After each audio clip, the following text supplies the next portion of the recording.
Muy buenas tardes.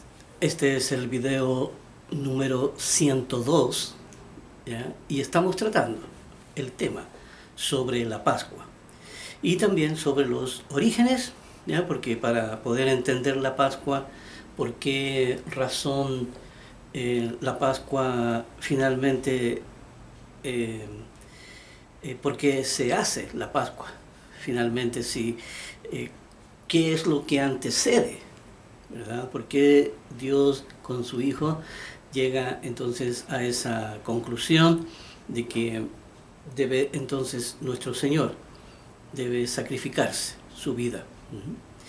Y estamos revisando todo lo que antecede a la Pascua, ¿ya? Desde los orígenes, porque la Pascua, para entenderla, hay que ir allá, a los orígenes, y tal como lo hemos visto aquí, vimos que comienza con el proyecto familia. Aquí comienza, ¿cierto?, con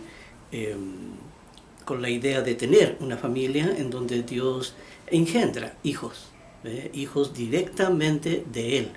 Aquí no con su propia identidad, y los entrega a nuestro Señor Jesús. Nuestro Señor Jesús los trae, ¿ya? Y nuestro Señor Jesús ahí dice: Padre, así como tú me enviaste al mundo, así yo también los he enviado a ellos. Ahí yo no soy del mundo, como ellos tampoco son del mundo. Y aquí vamos a ver otras escrituras más también que hablan de esta realidad y que es la motivación principal, ¿ya? La motivación principal, que son sus hijos, su familia, ¿ya? Esa es el gran plan que Dios tiene aquí, y también para los justos, ¿ya? También están las promesas de salvación y de vida eterna. Ahora, los hijos finalmente se enteran, finalmente trabajan a conciencia, ¿verdad? Sabiendo quiénes son, ¿ya? Cuál es su realidad cuando la encuentran en la palabra de Dios. Así que aquí Dios entonces trabaja con todo eso. Ya hemos visto lo que significa la plataforma de palabras, es la ley. Finalmente todo iba a ser construido a través del idioma, ¿ya? Todo iba a tener un efecto en la conducta del ser humano, ¿ya? El ser humano sin la ley de las palabras era imposible aquí el ejercer cambios en su corazón. Había que saber definiciones, había que tener convicciones, había que tener entendimiento, ¿verdad? Todo el espíritu de la ley. Así que ya hemos visto también que cuando Dios revisa ahí en su laboratorio, ya se da cuenta que el ser humano no podía regresar una vez que pecaba, no podía regresar, no podía salir de su estado de corrupción, ¿ya? Y entonces crea la ley de la fe, crea aquí el espíritu de la ley, ya todas herramientas aquí tremendamente necesarias para que el ser humano entonces pueda llevar a cabo la obra. Pero el epicentro de toda la creación de Dios estaba ahí en la muerte de nuestro Señor Jesús. Aquí hay que entender que mientras la muerte, ya hasta Jesucristo, hasta el tiempo de Jesucristo, la muerte había cobrado todas las vidas de las personas, estaban todas bajo corrupción. Aquí con la ley de la distorsión, así que el ser humano estaba muerto espiritualmente, así que no podía aquí regresar, ¿ya? Entonces viene Jesucristo entonces aquí a rescatar al ser humano de la vana manera de vivir, lo viene a rescatar del pecado, ¿ya? Pero nuestro Señor Jesús tenía que vencer la muerte, ¿ya? Tenía que demostrar que es perfectamente viable, ¿ya?, el camino, ¿ya? Y la muerte tenía que ser derrotada, ¿ya? Y mientras eso no sucediera, iba a seguir la muerte espiritual de las personas. Por eso cuando Jesucristo viene, ¿cierto?, y entonces Él muere sin pecado, entonces se produce ahí la muerte, por fin es vencida, por fin ya termina ese monopolio, ¿verdad? Aquí de la muerte. Aquí acuérdense que dice que tenía el imperio de la muerte, ¿ya? El imperio de la muerte. Ahora ya, por eso nuestro Señor ahí dice: ¿dónde está, oh sepulcro, tu aguijón? ¿Ya? Oh muerte, aquí, ¿dónde están? Ya no existen, ya han sido vencidos, ¿ya? Y enseña entonces al ser humano a volver. Aquí, como el hijo pródigo, empieza a volver aquí a la ley de la ley de la fe, al sentido de la familia, ¿cierto? En lo que consiste en el arrepentimiento, y entonces a edificar, entonces con la ley, con el espíritu de la ley, con pleno entendimiento, con uso de la razón y todo lo demás, ¿cierto?, que ya conocemos. Así que hasta ahí entonces donde vamos en este plan, ¿ya? En este plan vamos a seguir leyendo aquí Romanos 8, estamos en el versículo 28, ¿ya? Dice: y sabemos que a los que aman a Dios todas las cosas les ayudan a bien, esto es, a los que conforme a su propósito son llamados. Cuando uno entiende lo que son los escenarios de prueba, cuando uno entiende lo que son los reactivos, cuando entiende lo que es la reconciliación, cuando entiende lo que es el arrepentimiento, entonces todo, por muy adverso que parezca y por muy malo que parezca, ¿cierto?, se vuelve a favor nuestro. Dice, por eso dice: todas las cosas les ayudan a bien. Cuando uno mira con la percepción, ya aquí, de lo que a uno le conviene. Aquí un ejemplo de esto es que cuando aquí aprendemos sobre el valor del respeto, ¿ya? Entonces nos damos cuenta que somos nosotros los que debemos estar comprometidos con el respeto. No el respeto hacia las personas, sino que el respeto, uno es el respeto. Ahora, las personas se ven beneficiadas con ese valor. Todo lo que están a mi alrededor se ven beneficiados, aunque uno diga: oye, esa persona merece respeto o no merece respeto, da lo mismo. Aquí es uno el que tiene que estar comprometido con sus valores. Dice el versículo 29, dice: porque a los que antes conoció. ¿A quién conoció antes? O leamos primero y después analizamos. Dice: porque a los que antes conoció, también los predestinó para que fuesen hechos conforme a la imagen de su Hijo, para que Él sea el primogénito entre muchos hermanos. Dice: porque a los que antes conoció. ¿A quiénes conoció antes? ¿Ya? Nuestro Señor Jesús. ¿A quién conoció antes? ¿Ya? Aquí. A los miembros de la familia de Dios, cuando estaban en el principio, cuando solamente era Dios y el Verbo. Ahí ya los conoció, dice. También los predestinó. También los predestinó. Aquí, esta es la ruta que hay que seguir, ¿verdad? Aquí está el camino. Dice: los predestinó para que fuesen hechos conforme a la imagen de su Hijo. Para que fuesen igual que nuestro Señor Jesucristo. Ya hemos visto, tienen que pasar por el mismo proceso, ¿ya? Estos hijos que nacerían en la familia de Dios pasan por el mismo proceso que pasan todos los seres humanos, al igual como lo hizo nuestro Señor Jesús. Dice, tienen que ser hechos conforme a la imagen de su Hijo, para que Él, nuestro Señor Jesús, sea el primogénito entre muchos hermanos. Aquí sea el primogénito, sea el primero de los que nacen en la familia entre muchos hermanos. Aquí no sé cuál es el concepto de muchos hermanos, pero sé que no son muchos dentro de la familia. O sea, no creo que vayan a haber 20 o 30 dioses, ¿verdad? Aquí no, sino que solamente aquí es más reducido, más reducido. Aquí puede ser el primogénito entre sus hermanos, puede ser. La palabra mucho me da la impresión que puede ser un error de traducción.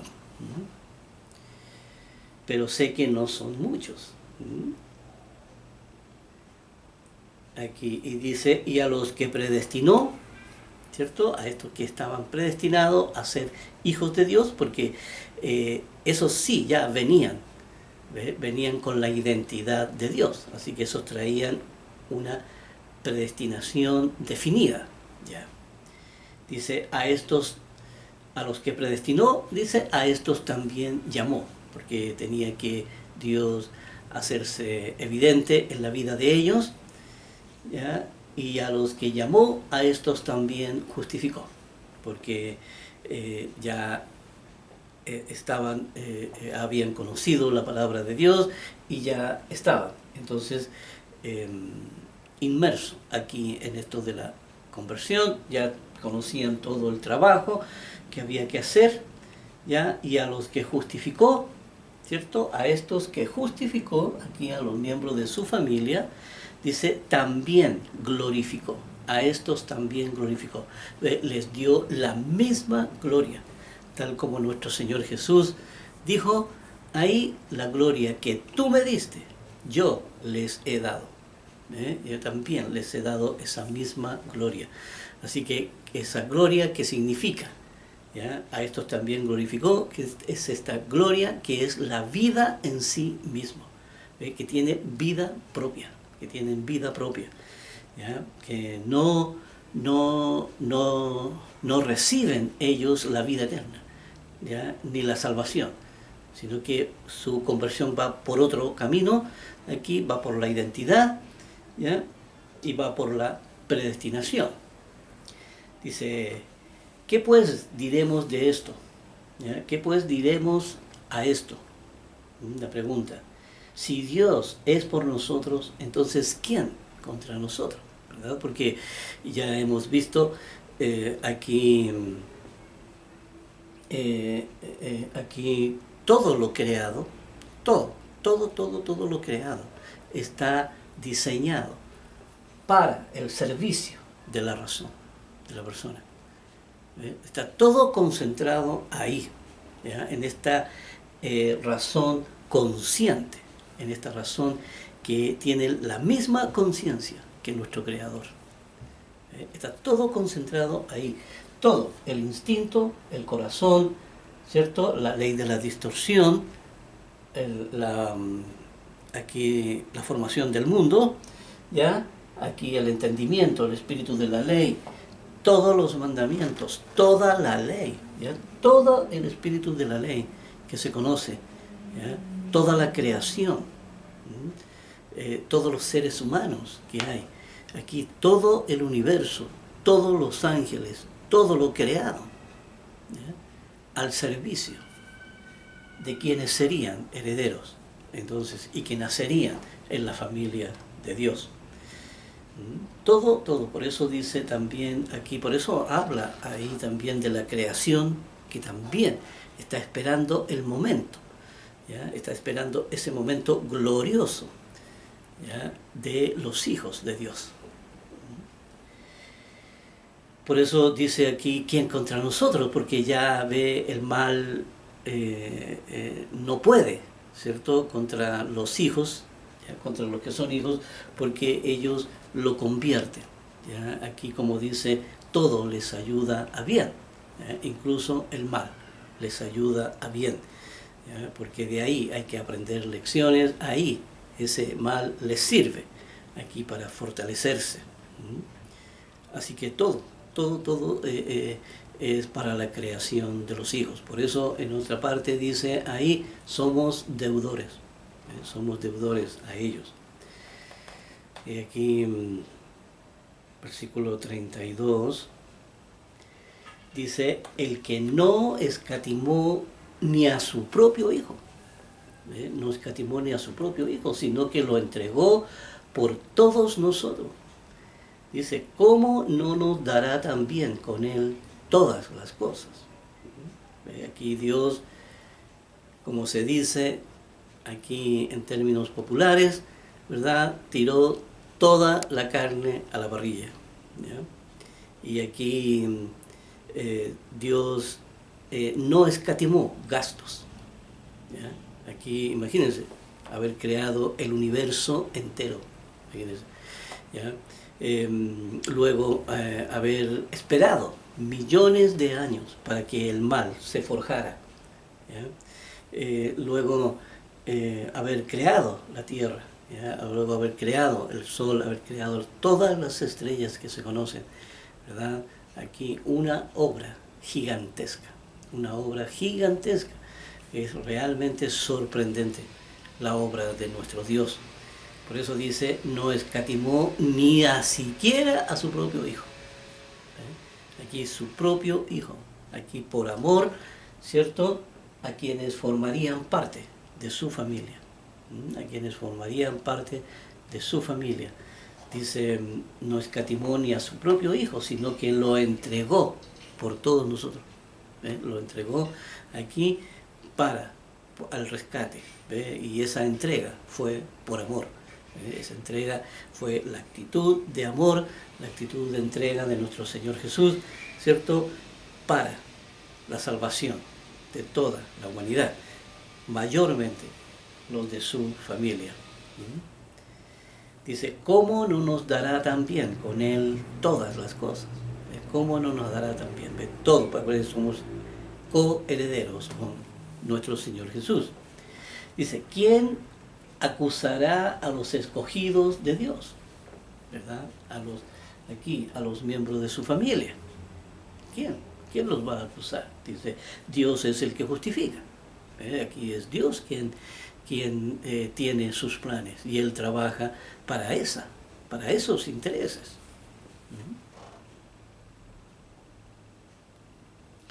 Dice, ¿quién es el que condenará? ¿Verdad? ¿Quién es el que está juzgando, ahí criticando, el que está ahí viendo cómo los demás fallan, viendo cómo los demás están en pecado? ¿Verdad? Dice, Cristo es el que murió. Aquí la persona tiene salida. O sea, por eso cuando uno ve que alguien comete pecado o está en pecado, ¿cierto? Uno sabe, ¿ya?, que hay misericordia para esa persona y que esa persona tiene tiempo para volver. Están todos en la misma condición, ¿ya? Y dice, más aún, el que también resucitó, y el que además está a la diestra de Dios, el que también intercede por nosotros. Aquí está, está nuestro Señor Dios ahí sentado a la diestra.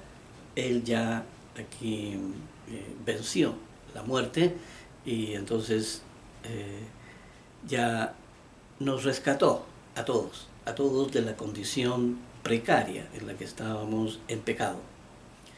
Dice, ¿quién nos va a separar del amor de Cristo? Aquí nuevamente los hijos, la familia, ¿quién? ¿Quién nos va a separar de ese amor de Cristo? Porque la actitud de nuestro Señor fue con amor. Él sacrificó su propia vida, ¿verdad? Toda la vida dedicada aquí, además su corta vida, porque me parece que vivió hasta los 33 años. Aquí, pero esa corta vida aquí fue sin pecado, fue sin pecado. Dice, ¿acaso nos va a separar del amor de Cristo? Acuérdense que el amor de Cristo es la actitud de entrega, es la actitud, ese amor es la percepción de nuestro Señor, ¿ya? Aquí es de la forma en que miramos, ¿ya? Por eso dice aquí la actitud de amor de ellos, ¿verdad?, de Dios y el Verbo, y que llevan a cabo toda esta obra. Esa es la actitud que ellos tienen. No hay maldad en ellos, no existe el mal en ellos. Dice, ¿acaso nos va a separar, ¿cierto?, la tribulación, o la angustia, o la persecución, o el hambre, o la desnudez, o el peligro, o la espada? ¿Ve? Porque todas estas cosas, ¿ya?, si llegan a suceder en la vida de la persona, ¿cierto?, la persona, todo le va a ayudar a bien. ¿Ve? Todo le va a ayudar a bien, porque ya la persona no está pensando, ¿cierto?, en que alguien le quiere hacer daño, ¿cierto?, o alguien lo ofende, sino que ya estoy pensando cuál es el designio primero, cuál es mi reactivo frente a eso, ¿cierto?, que me provoca todo eso. ¿Acaso yo me comporto carnalmente para poder repeler, ¿cierto? Eso, para poder defenderme. No, no, porque aquí lo que yo tengo que aprender es que lo que el escenario de prueba, ¿cierto?, me reactiva, ¿cierto?, me reactiva conductas, y esas son conductas con las cuales yo tengo que trabajar. Así que el escenario está ahí para reactivarme conducta, para mi perfección, ¿ves?, para reactivar del corazón lo que hay que sacar, ¿ya? Porque si viene el escenario, ¿cierto?, y me hace mal, y entonces ¿qué voy a hacer yo? ¿Le voy a pagar con mal también? Entonces pierdo la oportunidad de crecer. Por eso tengo que pagarle con bien, porque el bien me conviene a mí. No es que le convenga al escenario, ¿ya? No, a mí me conviene pagar con bien, para poder entonces producir la santidad, para poder limpiar el mal que hay en mí. Entonces, por eso todo esto no lo puedes separar de Cristo, ¿cierto? Aquí ni la tribulación, ni la angustia, ni la persecución, ni el hambre, la desnudez, o el peligro, o la espada, cualquiera que sea la condición en la que somos probados, ¿ya? Pero aquí, porque todo lo vamos a convertir, ¿ve? Todo lo vamos a convertir para nuestra perfección, y eso está hecho justamente para nuestra perfección. Así que ninguna de esas razones nos puede separar de ese amor que Dios tiene por nosotros. Dice, como está escrito, por causa de ti somos muertos todo el tiempo, somos contados como ovejas de matadero, ¿sí?, porque estamos muertos al mundo, estamos muertos aquí al mundo, ya no vivimos según el concepto del mundo, sino que vivimos según el espíritu de la ley de nuestro Dios. Dice, antes en todas estas cosas somos más que vencedores por medio de aquel que nos amó. Somos más que vencedores, va mucho más allá, ¿ya? Esto de estar ganando, esto de estar venciendo, esto de estar aquí saliendo airoso de las pruebas, ¿verdad? Aquí como que el otro, el que queda mal, mira, lo dejé callado, le dije 2 palabras y lo dejé callado. No, eso no se hace. Eso no se hace, nunca se puede pagar mal por mal. Al contrario, uno debe tener esa compasión también por el escenario, porque el escenario está siendo utilizado, ¿ya? Está siendo utilizado, y es uno el que se está llevando el beneficio, ¿ya? Y en muchas de las pruebas que he pasado por mi vida, siempre Dios ha utilizado gente, y gente que finalmente le he tenido mucho afecto, aunque me han pagado mal, me han pagado muy mal, pero les tengo misericordia, les tengo afecto, les tengo cariño, porque han sido utilizados justamente para mí. Me siento en deuda con ellos, porque para mi perfección están ahí.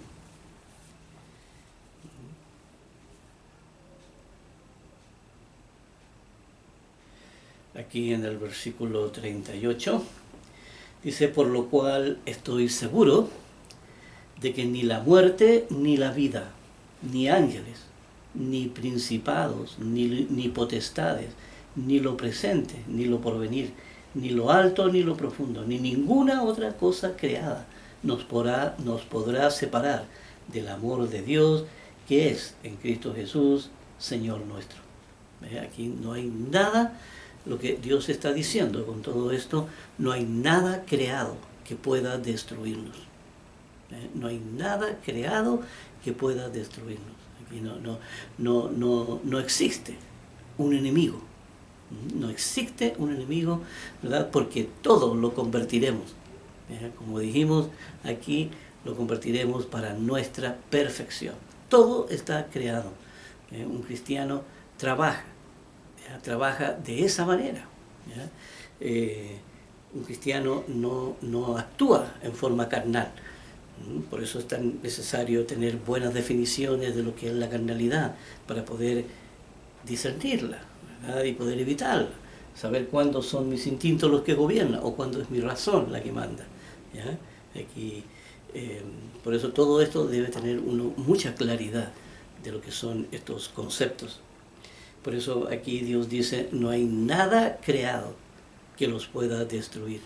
No hay nada creado que sea enemigo. Por eso la palabra enemigo no existe. Aquí Satanás, con la ley de la distorsión, está al servicio de la perfección de los hijos de Dios. Así que Satanás es un agente, un agente que contribuye al efecto santidad. Porque gracias al mal, aquí, entonces, gracias al mal, uno puede escoger el bien. O sea, el mal está ahí para que yo pueda escoger el bien. Y entonces, pero si el mal no estuviera ahí, entonces, ¿qué decisión tomaría? El bien está ahí. Está lo mismo si decido o no decido, porque no existe otra alternativa. O sea, es lo único que hay. Por eso Dios dice, he puesto delante de ustedes la vida, la muerte. Y luego dice, escoge. Escoge, ahí Dios lo impele al ser humano a tener que decidir, a tener que tomar decisiones en su vida. Por eso aquí lo que Dios está diciendo, entonces aquí a los miembros de su familia, que no hay nada que los pueda destruir. Aquí el camino es expedito, uno puede aquí avanzar y avanzar y avanzar con confianza, con seguridad, cuando uno tiene claridad sobre toda la ley de Dios. Así que aquí es importante entender que ya este proyecto familia ya está aquí zanjado. Dios es esa la motivación principal que Él tiene para haber hecho todas las cosas. Aquí son sus hijos, son la causa por la cual se creó todas las cosas, por lo cual se hizo esta obra tremendamente grande. Como dice ahí, no escatimó ni siquiera a su propio hijo aquí, sino que lo entregó para salvación de todos, de toda la humanidad, y en especial, pero especialmente, a los hijos que nacerán en la familia. Para Dios esto es lo más trascendental, lo más relevante, lo más importante de todo lo creado. De todo lo creado. Así que aquí este capítulo 8 del libro de Romanos habla de esta realidad de los hijos de Dios que nacerán en su familia. Acuérdense que sufre también, toda esta gente sufre también el mismo proceso que sufrió nuestro Señor Jesús, que sufrirán los justos también. Así que no hay diferencia en eso, solamente la diferencia es que está en la identidad, en la identidad. Así que aquí vamos a ir ahora aquí a revisar algunas escrituras, aquí en el libro de Juan, aquí el importante libro de Juan, aquí en el capítulo 1, y vamos a ir viendo, aquí seguimos uniendo, nos falta todavía para llegar aquí a la creación del mal, pero ya lo haremos, aquí hay dos libros en el Antiguo Testamento que hablan de este momento tan especial en la creación de Dios. Así que vamos a ver aquí primero, dice aquí en Juan 1.1, Juan capítulo 1, versículo 1, dice, en el principio era el Verbo, y el Verbo era con Dios, y el Verbo era Dios. Aquí están en la misma condición, el Verbo era Dios. Aquí están ellos dos solamente, aquí en la eternidad. No había aquí otros seres. Dice, este era en el principio con Dios. Este era el Verbo, en el principio con Dios. ¿Pero qué principio? Si ellos, el factor tiempo no está en ellos, ni tampoco hay un momento en que ellos hayan nacido o hayan comenzado. No, ellos han vivido eternamente. Ya sé que esto es algo difícil de entender para uno como ser humano, que uno sabe que hay un principio y un fin. ¿Ya? Algo comienza y termina. ¿Cierto? Siempre es así, o sea, esa es una concepción lógica, fundamental, que entendemos. Pero entender algo que siempre, siempre ha existido y que no tenía principio de día, es muy difícil de entenderlo. Por eso aquí este principio que se refiere es el principio del proyecto familia. Aquí está hablando de ese principio, del proyecto familia. Este era en el principio con Dios, en el principio. Aquí dice, todas las cosas, ¿ve? Todas las cosas por Él fueron hechas, ¿ve? Por nuestro Señor Jesús. Y dice, y sin Él, nada de lo que ha sido hecho fue hecho. ¿Ve? Si no lo ha hecho Él, es porque no existe, simplemente. O sea, pero todo lo hizo nuestro Señor Jesucristo. Dice, en Él estaba la vida, ¿ya? En Él está la vida, ahí Él es el dador de la vida, Él es el que la sustenta. Él es el gran sustentador. Hemos visto ya en videos pasados, ¿cierto? Cómo Él es el que está con toda su energía aquí sustentando todo el universo, y en especial la vida aquí en la tierra. Y dice, y la vida era la luz de los hombres. La vida que Él daba también ya era la luz de los hombres, porque Él aquí traía entendimiento, ¿ya? A la razón. Traía entendimiento a la razón para que su corazón entonces se formara igual al de Dios y entonces pudiera también convertirse en conducta. Por eso la luz era la vida, ¿sí? Dice, la luz en las tinieblas resplandece, aquí en la ignorancia. En la ignorancia del mundo, aquí la verdad resplandece. Dice, y las tinieblas no prevalecieron contra ella. Aquí finalmente la mentira va a desaparecer. Aquí la mentira no puede prevalecer contra la verdad. Finalmente todo, porque el plan de Dios es que la verdad sea la que prevalezca, ¿ya? Y la mentira, que son las tinieblas, van a desaparecer. Dice, hubo un hombre enviado de Dios, el cual se llamaba Juan. Aquí habla sobre Juan el Bautista.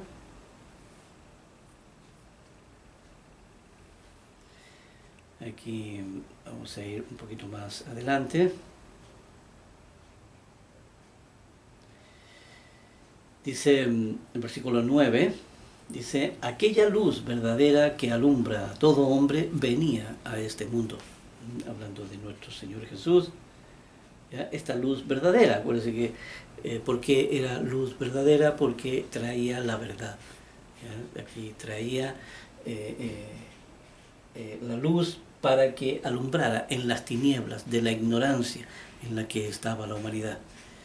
Aquí traía la verdad, ¿ya? Para que alumbrara a todo, como dice aquí, que alumbra a todo hombre, ¿ya? Venía a este mundo. Dice, en el mundo estaba, y el mundo por Él fue hecho, pero el mundo no le conoció. En el mundo estaba, ¿cierto? Él siempre ha estado aquí, se manifiesta aquí en el Antiguo Testamento, ahí se presenta Jesucristo aquí para cobrar los diezmos de Abraham, ¿ya? Y en varias otras partes también sale aquí, es el que hablaba en el Antiguo Testamento, el que tenía ese nombre que la gente le llama Jehová, ¿cierto? Que es un mal nombre porque nunca fueron guardadas, acuérdense, las vocales, así que no se puede pronunciar ese nombre. Pero dice, en el mundo estaba, dice, en el mundo por Él fue hecho. ¿Ve? Era siempre nuestro Señor Jesús, era el que hacía todas las cosas. Pero el mundo no le conoció, aquí nunca lo aceptó, nunca escuchó su voz, aquí a través de la ley de la fe. dice, a lo suyo vino y los suyos no lo recibieron, porque esta era su creación. Y dice, los suyos no lo recibieron, mas a todos los que le recibieron, a los que creen en su nombre, les dio potestad de ser hechos hijos de Dios. Aquí directamente habla a los hijos que nacerían en su familia. Aquí directamente les dice, a todos los que le recibieron, a los que creen en su nombre, dice, les dio potestad de ser hechos hijos de Dios. Les dio potestad para que nacieran en la familia. Pero esta potestad, ¿cuándo se las dio? Cuando estaban en el proyecto, cuando eran parte del proyecto. Como dice ahí, estaban predestinados a los que antes conoció. ¿Cierto? Dice, les dio potestad de ser hechos hijos de Dios. Aquí viene el versículo interesante. Aquí una verdad tremendamente grande. Aquí dice, los cuales no son engendrados de sangre. Ya venían no por voluntad de varón, no por ley. ¿Ya? No nacieron por ley estos hijos. ¿Ya? Dice, ni de voluntad de carne, ni de voluntad de varón, sino de Dios. Son engendrados por Dios directamente. Ahora, cabe la posibilidad, ¿ya?, que así haya sido. O sea, no es que yo dude lo que dice la Escritura, pero, aunque la Escritura no lo dice directamente, pero cabe la posibilidad de que hayan sido nacidos en las familias, ¿cierto?, en donde llegaron, ¿ya?, a donde llegaron a las familias terrenales, ahí en donde nacen estos hijos, ¿ya?, que no hayan sido engendrados por los esposos, sino que hayan sido engendrados por Dios en las mujeres. Y nadie se dio cuenta, pasaron desapercibidos. Cabe esa posibilidad.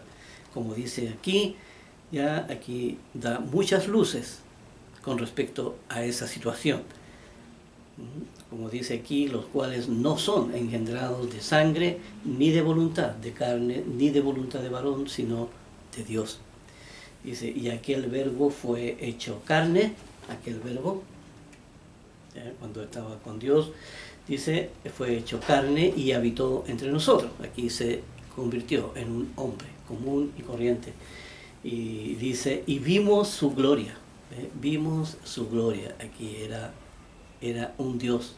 Era un Dios que estaba despojado de su poder. Dice, gloria como del unigénito del Padre, como del único hijo que tenía hasta ese entonces, como el unigénito. Dice, lleno de gracia y de verdad. Venía aquí a revelar todo lo que el ser humano era y todo el propósito por el cual había sido creado. Aquí en el versículo 15 dice, Juan dio testimonio de él. Aquí está el apóstol Juan. Aquí dice, Juan dio testimonio de él y clamó diciendo, perdón, está hablando Juan el Bautista. Hablando Juan el Bautista. Dice, este es de quien yo decía, el que viene después de mí es antes de mí, porque era primero que yo. Aquí hablando en la vida de Juan, ¿cierto? Sabía que ya venía de Dios el Padre. Dice, porque de su plenitud tomamos todos gracia sobre gracia. Y de su plenitud tomamos todos tenemos derecho. Dice, pues la ley por medio de Moisés fue dada, pero la gracia y la verdad vinieron por medio de Jesucristo. Aquí la gracia traía este don gratuito aquí a todo el mundo. Venía aquí a revelar lo que era la ley de la fe. Venía aquí a enseñar mediante entendimiento, entonces, lo que era aquí, cómo se debía trabajar, ¿ya?, en el fuero interno, en el corazón de la persona. Dice, a Dios nadie le vio jamás. A Dios nadie le vio jamás. Aquí nunca se ha presentado ante el ser humano. Dice, el unigénito Hijo que está en el seno del Padre, Él le ha dado a conocer. Aquí Jesucristo ha dado a conocer. Aquí quién es el Padre, donde todos los planes que han tenido, ¿verdad? Todo lo que conocemos, ¿ya? Hasta ahora, ¿ya? Todo lo que conocemos de Él. Aquí dice, este es el testimonio de Juan, cuando los judíos enviaron de Jerusalén sacerdotes y levitas para que le preguntasen, ¿tú quién eres? Y confesó y dijo, y no negó, y si no confesó, y dijo, yo no soy el Cristo. Aquí tenía mucha claridad, aquí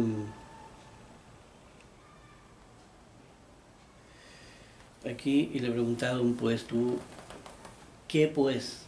¿Eres tú el Elías? Dijo, no soy. ¿Eres tú el profeta? Respondió, no. No, dice, le dijeron, pues, ¿quién eres? Para que demos respuesta a los que nos enviaron. ¿Qué dices de ti mismo? Y dijo, yo soy la voz de uno que clama en el desierto, enderezad el camino del Señor, enderezad lo que está torcido por la ley de la distorsión. Dice, como dijo el profeta Isaías, ¿ya?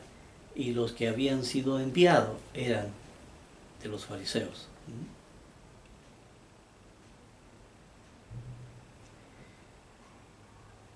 Aquí un poquito más adelante vamos a ir revisando otras escrituras.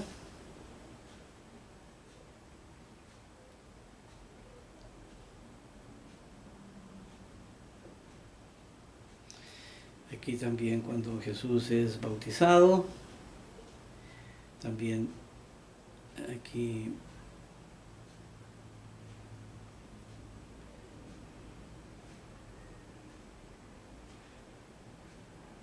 entonces, y ahí entonces un poco lo que es este capítulo 1, que es un poco más la parte histórica que tiene que ver, ¿ya?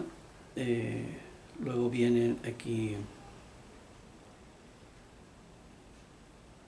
y así entonces aquí un poco, así una reseña grande de lo que es este plan. Ya ahora los vamos entendiendo, ahora ya sabemos entonces de qué función cumplía cada cosa, ya, y cómo aquí los dioses, Dios y el Verbo, entonces se convirtieron aquí en Padre y en Hijo, y para formar entonces el proyecto familia, y enviaron aquí a hijos que nacerían aquí en ellos, ¿no? Pero ya venían predestinados, ya venían ya con una identidad propia, ya para identificarse solamente, ya para identificarse solamente con el bien y no con el mal ni con el pecado. Traían lo que era la identidad propia de nuestro Dios.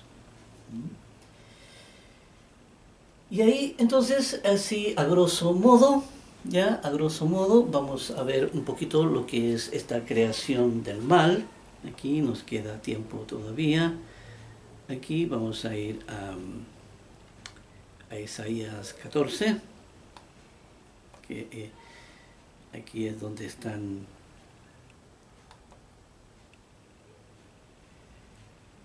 Isaías 14 y Ezequiel 28. Parece que son los dos lugares en donde está el relato de cómo se forma entonces el mal. Y aquí en Isaías 14, entonces, por aquí vamos a buscar en qué...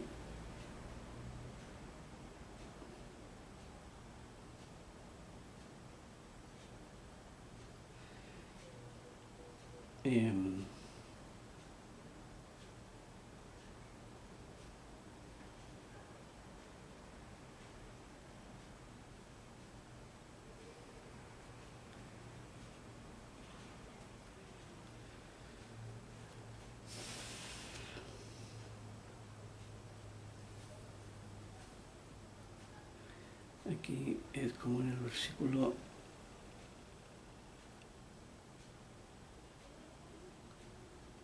Aquí en el versículo 12. Aquí en el versículo 12 de Isaías 14, ya comienza aquí el relato, entonces, de cómo se formó el mal, ¿ya? Cómo Dios forjó, ¿ya? Porque no podía crear el mal Dios directamente, porque ellos no tenían mal, ¿ya? No había en ellos, el mal no existe, el mal era algo que nunca había existido. El mal era algo que nunca había existido y era algo que no estaba en ellos, ¿ya? No estaba en ellos, así que para ellos era algo totalmente nuevo, era algo totalmente que ellos tenían que hacerlo, así, pero no sabían cuánto tiempo les iba a tomar, ¿verdad? Y entonces tuvieron que crear muchas instancias para que esto se fuera formando. Así que vamos a ir revisando paso a paso. Y aquí, en el versículo 12, dice: ¿Cómo caíste del cielo, oh lucero? Dice: hijo de la mañana, cortado fuiste por tierra, tú que debilitabas las naciones. Dice: tú que decías en tu corazón, aquí subiré al cielo, aquí en lo alto, ¿ya? Junto a las estrellas de Dios levantaré mi trono, y en el monte del testimonio me sentaré a los lados del norte. Aquí vamos a ver después por qué llega a esta condición Satanás, ¿ya? ¿Por qué llega a esa condición? Dice: sobre las alturas de las nubes subiré y seré semejante al Altísimo. Aquí Satanás pensaba que él podía ser igual a Dios y que él podía tener un espacio, ¿ya? Pero había algo que Satanás ignoraba, ¿ya? Había algo que él ignoraba. Lo que él ignoraba era que el hecho de él tener vida eterna no quiere decir que el tener vida eterna, Dios no lo iba a poder destruir, o que Dios no iba a poder con él, ¿ya? O al entregarle poder, ¿ya? Al entregarle poder para hacer muchas cosas, ¿ya? Entonces él creía que ese poder era propio de él creía que él tenía vida eterna, que era propia de él también, y que nadie podía destruirlo, y que nadie podía derrotarlo. Por eso él empieza a creer que él puede ser igual a Dios, ¿ya? Y que nada lo puede derrotar. Pero fue muy ingenuo, porque lo que a él se le había entregado era la vida eterna que Dios puede recuperarla, Dios puede aquí tomarla después. Aquí no hay nada que Dios entregue, ¿ya? Y que después Dios diga: oye, aquí le di vida eterna a una persona y pues ya voy a tener que aguantarla el resto de la eternidad, ¿ya? Y me equivoqué, no debí de haberle dado a esta persona. No, como el caso de Satanás, ¿ves? Dios nunca se ha arrepentido de haberle entregado la vida eterna, ¿cierto? Y tener que arrepentirse después de haberlo creado. No, aquí Satanás es un agente de Dios, y Satanás estaba justamente a donde Dios lo necesitaba y en las condiciones precisas que Dios requería para que entonces pudiera llevar a cabo su obra. Por eso dice: tú que decías en tu corazón, subiré al cielo, aquí sobre las alturas de las nubes subiré y seré semejante al Altísimo. Él pensaba, él se creía su propia mentira. Dice: mas tú derribado eres hasta el Seol, a los lados del abismo, aquí hasta el sepulcro, ¿verdad? Aquí con los muertos, aquí.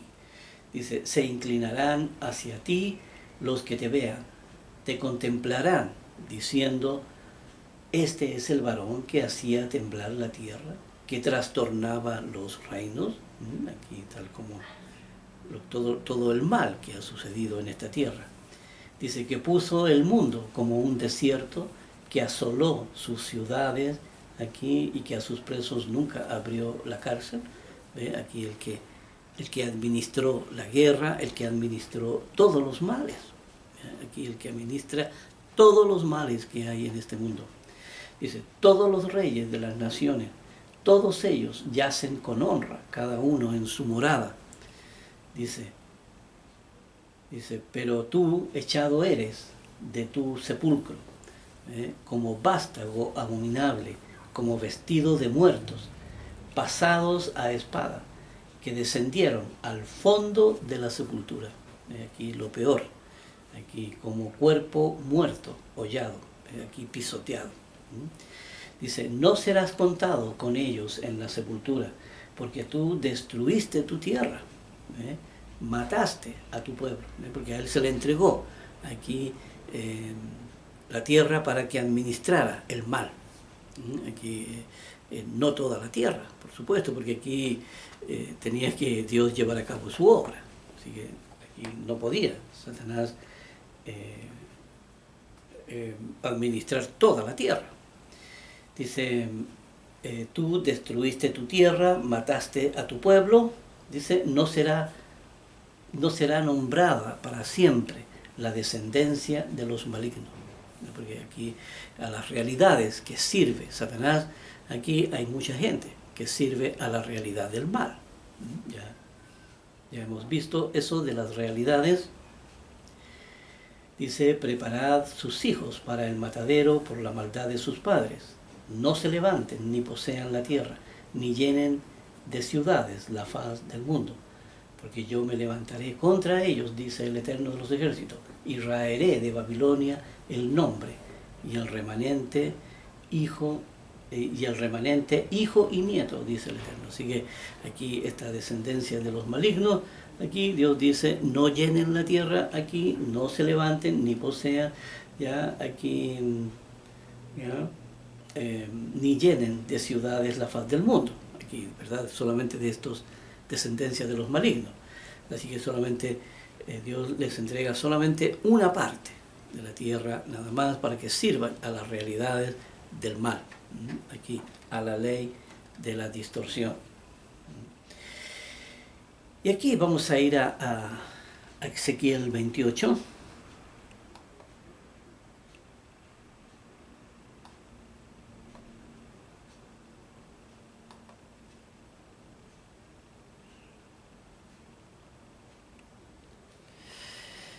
Y aquí Dios hace una metáfora, ¿verdad? Aquí una especie de parábola, ¿ya? Y entonces empieza el relato. Vamos a leerlo y entonces vamos a ir explicándolo como lo hacemos siempre cada escritura. Aquí dice, vino a mí palabra del Eterno diciendo, hijo de hombre, di al príncipe de Tiro. Aquí el mal representado ahí en el príncipe de Tiro. Dice, así ha dicho el Eterno, el Señor, por cuanto se enalteció tu corazón y dijiste, yo soy un Dios, en el trono de Dios estoy sentado en medio de los mares. Dice, siendo tú hombre y no Dios. Aquí hablando de este personaje, ¿verdad? Que se sentía, igual que Satanás, ¿verdad? Se sentía como si fuera un Dios aquí. ¿Ya? Se creía que podía entonces ser igual que Dios. ¿Ya? Y Dios lo representa ahí como un prototipo, ¿ya? De hombre, ¿verdad? Y entonces empieza a hablar aquí de Satanás. Dice, y has puesto tu corazón como corazón de Dios. ¿Ve? Aquí totalmente enaltecido, totalmente aquí arrogante, ¿verdad? Creyendo que tiene todo el poder para llevar a cabo lo que se propone.